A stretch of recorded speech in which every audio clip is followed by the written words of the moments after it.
ముందు నిద్ర లేచిన వారికి ఒక గారె, వెనుక నిద్ర లేచిన వారికి 2 గారెలు. మరి ఎవరు నిద్ర లేశారు? ఏరువాక ఆంజనేయుడు.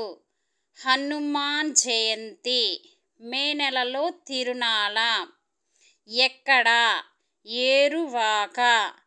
ఏరువాక సాగారో రన్న చిన్నన్న, నీ కష్టమంతా తీరునురో రన్న చిన్నన్న. అంటే మనం కూడా చూస్తే కష్టాలు తీరినట్లే కదా. మరి ఏరువాక ఎక్కడ ఉన్నది? అనంత సాగరంలో. రాశాడు అని ఎలా నమ్మాలి? అంతా అయిపోయిందే అనంతమ్మ, కొంగు జారిపోయిందే గోవిందమ్మ. మరి కొంగు ఎక్కడ జారిపోయింది? గండికోటలో. మీకెవరికైనా తెలుసా గండికోట రహస్యం? అక్కడ ఏదో జరిగింది. దాన్ని సరిచేసుకోగలిగితే ప్రమాదాలు ఉండవు కదా. అప్పుడు సరిచేయడానికి ఆస్తులు అంతస్తులు లేవు కదా. అసలు అది ఏ ప్రాజెక్టు? సోమశిల ప్రాజెక్టు. సూర్య దేవాలయం మీ కళ్ళతో మీరే చూశారు కదా. అసలు ఏమి జరుగుతుంది ఈ సృష్టిలో? ఆ దేవాలయం రాముల వారు ప్రతిష్ఠించినది. దీనిని చేతబట్టాలి అన్నిటికన్నా ముందు. అనంతసాగరంలో 4 ఉన్నారు.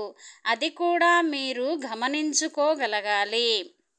మీకో చిన్న కథ. ఒక రాజు రాజ్యాన్ని పోగొట్టుకొని వెళ్ళిపోయి మరలా ఎప్పుడో తిరిగి వచ్చి ఇది అంతా నాదే అని అంటాడు.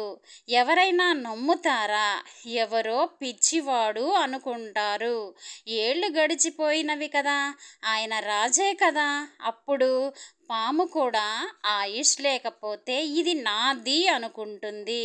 దగ్గరకు వస్తాను అంటే ఒప్పుకోదు.